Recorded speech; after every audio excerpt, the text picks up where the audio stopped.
Hi guys, it's Jim Bounds with Co-op Motorworks and Motorhome Rehab Ranch on Patreon. And today we're going to have another little video about answering some questions you guys sent to us about the last FiTech video. And I want to answer a couple of these questions for you. They're pretty good. All right, first one, where do I run the fuel return line on a stock fuel tank system? Okay. Question there, an original tank system has two tanks, right? Now, you got an A-B switch that selects the feed, but when you use a fuel injection system, you have to have a return, okay?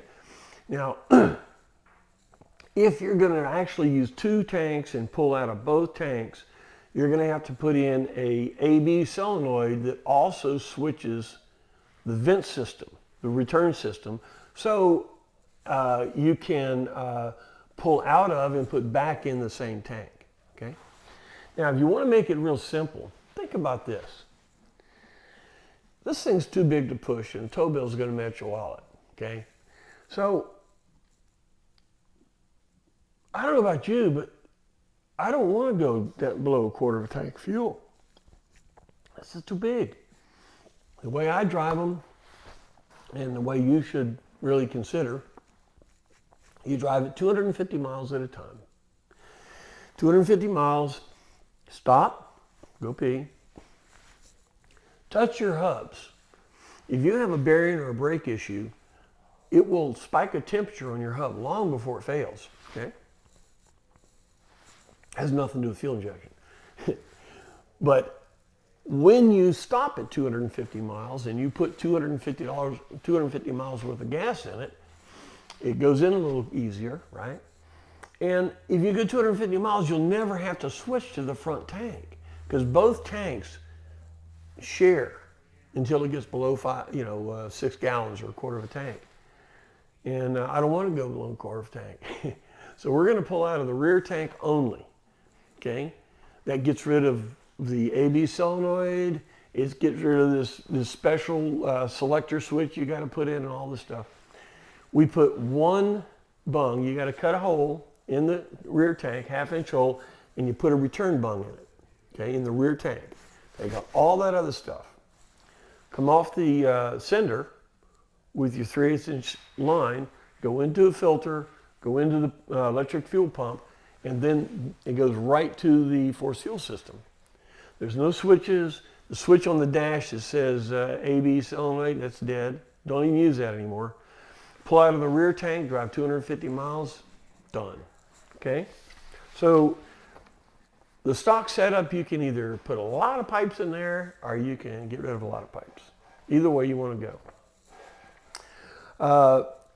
Here's a question here about the kickdown bracket for the transmission. Listen, this brings up something really important in transmissions. You know, on a car, you want to pass somebody and you hammer the gas and it goes to the floor. That kicks the switch and makes the transmission go from third to second. Well, that's all good in the car, but you got a 12,000-pound car. And you're going to mash the gas to the floor and then tell the transmission to go to second with 12,000 pounds worth of mass? Dude, don't do that. When we put in new transmissions, we do not connect the kickdown on the transmission. If you're driving a hill and it starts to slow you down and you pull down to 45 miles an hour, manually pull it into second. And then when you're pulling the hill and you get up to 55, put it back in third. 45 to 55, manually pull it down. So you don't want to use the automatic kickdown switch on this question. Thank you for the question. Jerome said if the battery dies, then you have to reprogram the thing? The dang thing? Well, here's the deal. When you program it, you got to wait till it gets to 180 degrees, right? Okay. So when it's at 180 degrees and it's learning, it's doing its thing, and it took its initial programming to get there, okay? So when you turn off the coach, okay, about a second and a half, turns it off, the trigger tells the computer, okay, we're going to be off now. I want you to save everything. So it throws everything into the memory of the computer and saves it all, okay? So if your battery died, there is a ROM memory in the thing that holds all that memory. So when you fire it back up or put power to it, it'll go back. Okay? The key is to have the ground directly to the battery, that when you turn the key off, the computer sees the trigger go off, and then it has a little bit of power for a second and a half to say, okay, save memory, boom, gone. If you can give it that much time, you don't have to reprogram it. Okay? But like the first couple of them we hooked up, we didn't hook up the constant because we didn't want to have a drain, a constant drain of some sort, maybe half an amp or something on the memory. We thought that would be a good thing. Just turn it all off. Problem was when we turned it off, we didn't give it that extra second to get in to save the memory, and it lost the memory. So the question is, if your battery dies, does it hold the memory? It will. It should. It will. If you just give it a second and a half, when it turns off, it'll save everything. But then again, say it did. Well, you tell it it's a V8, it's a 455, you want it to idle at 750, and it's a mild cam. 4 things. Not bad. The rest of it, it learns itself and holds it. All right, thank you for that question. All right, can you get the FiTech under the engine cover? In other words, can you have a flat floor? Okay. This has been back and forth a little bit. The FiTech is a square bore throttle body. Our intake manifold is a spread bore. Okay. So what you put in is a square bore to thread bore adapter. It's about that thick. Now, the nice thing about the FiTech, even with the adapter, and we use a air filter that comes down and has a cone shape K&N cleanable filter on it. When you use that snorkel type, the floor will go flat, no problem. Okay. Now, if you got an aftermarket intake, like an Edelbrock or something like that, that's got a spread bore pattern on it. You could put the FiTech on the Edelbrock, directly bolt into it, and you could do it without a spacer, and you would still have the floor flat. So answer that one. This is a good one. The guy's got a Bosch fuel injection system on his Porsche and his GMC. It's a GM system. It's a learning system. He put it together himself, not the FiTech, but it works the same way. And that's fine, because the big thing about, it's not FiTech or Sniper or Atomic.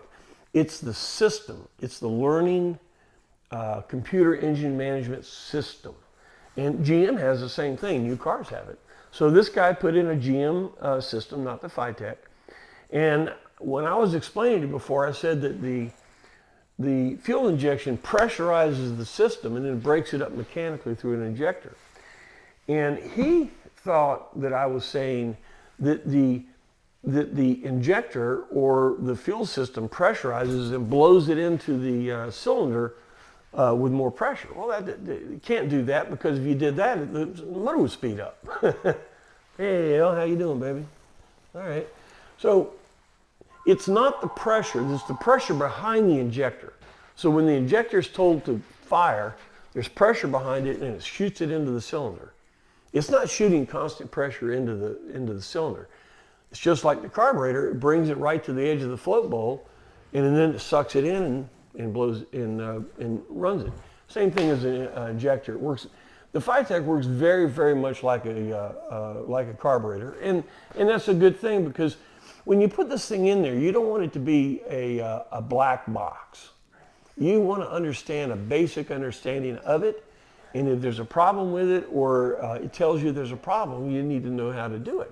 So when you buy the FiTech, you have to go to FiTech's website and you have to read it. And you need to look at it and how it works and understand it. You don't just drive the black hole, okay? That's a mistake. You do need to know some basics, or you need to have a line that if there's a problem, you've got countermeasures, you've got a backup, you have somebody to call or something to go into And I'm not saying you have to have a full set of wrenches to work on the thing, but you've got to identify what the problem is. You've got to, it's a great help. Just like today, I went just test drove a coach driving along, and it died. No fuel. Okay, so we go to the fuel, see what's wrong with it. Look at that. Got a blown fuse in the fuel system. Put the fuse in, boom, takes off. No problem. So you need to have some basic knowledge on it.